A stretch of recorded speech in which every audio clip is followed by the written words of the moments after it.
The atomic bombing of Hiroshima and Nagasaki. Let's start with the victims. Victims were hundreds of thousands of Japanese citizens that lived both in Hiroshima and Nagasaki. The affected people included women, children, and innocent civilian lives. The suspects was the United States. 33rd President Harry S. Truman ordered the bombs to be dropped in Japan. Robert J. Oppenheimer was an American theoretical physicist. He was also the director of the Manhattan Project. Context. To fully understand why the US bombed Nagasaki and Hiroshima, we have to look into the context of what happened. On December 7, 1941, the Japanese military launched a surprise attack on the United States naval base at Pearl Harbor. The bombing was supposed to cripple US Navy fleets, which then forced the US to join World War II. This then started the Pacific War, also called the Pacific Theater. The Pacific War was a war that took place in the Pacific Ocean, East Asia, and Southeast Asia. On August 13, 1942, the Manhattan Project was officially created. The Manhattan Project was a top-secret government project where its goal was to create the first atomic bombs. The project was started due to the fear that German scientists were making their own atomic bombs during World War II. On May 7, 1945, Germany surrendered, but Japan was still in the war.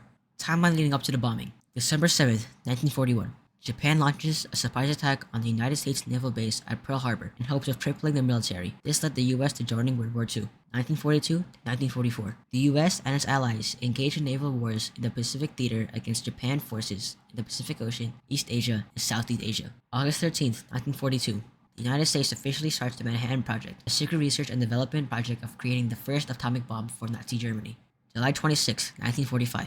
The Potsdam Declaration was issued by the Allied powers, which was an ultimatum calling for the unconditional surrender of Japan or face prompt utter destruction. May 7, 1945. Germany surrenders after the death of Adolf Hitler. What happens? Both cities suffer hundreds of thousands of casualties. In Hiroshima, there were over 140,000 deaths upon direct impact of the bomb. In Nagasaki, there were over 75,000 deaths upon direct impact of the bomb. These numbers don't include the deaths of people who suffered radiation from the aftermath of the bombing. There were 2 bombs dropped in Japan. One was named Little Boy, leveled about 13 square kilometers, about 8 square miles, of Hiroshima. Fat Man leveled about 6.7 kilometers, about 4 square miles of Nagasaki. On August 15, 1945, Emperor Hirohito announced Japan's surrender in a radio broadcast. On September 2, 1945, Japan formally surrenders, ending World War II.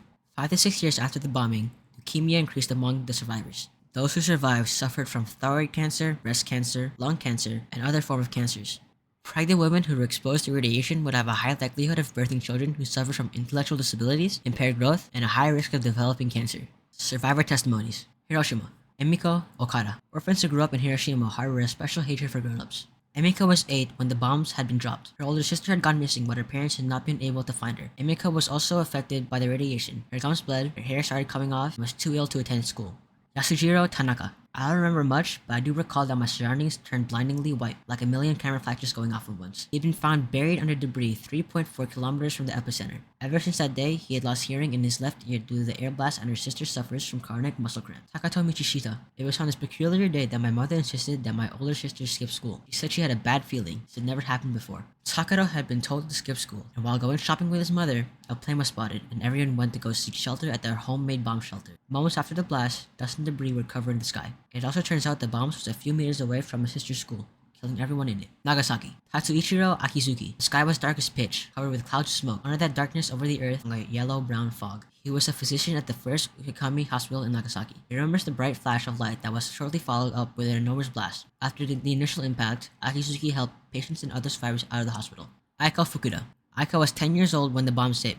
The blast threw her in a ditch where she remained unconscious. When she awoke, she and her mother, who was with her at the time, found their home in flames, where they then decided to head to an underground shelter. She experienced headaches until the age of 27 and had partial paralysis for the rest of her life. Sumiteru Taniguchi. The skin from the shoulder to the fingertips of my left arm had peeled off and was hanging down like a tattered rag. Sumiteru was 16 years old and working as a postal worker when the bombs dropped. The explosion threw him off his bicycle when the impact hit him from behind. Conclusion. The bombing of Hiroshima and Nagasaki cannot be morally justified. Even though the purpose of the bombs were to end the war and prevent more casualties, the bombs ended up taking hundreds of thousands of innocent civilian lives. This event can be described as an atrocity, as from the eyes of Japanese citizens, it was an extremely wicked or cruel act, which involved physical injury. The bombing of Hiroshima and Nagasaki was an event that killed over 200,000 people, and does not include people who died from radiation poisoning. It shows the power of nuclear weapons and the immense effects it can have fallen into the wrong hands, leading to the ban of nuclear weapons, which are now considered a war crime.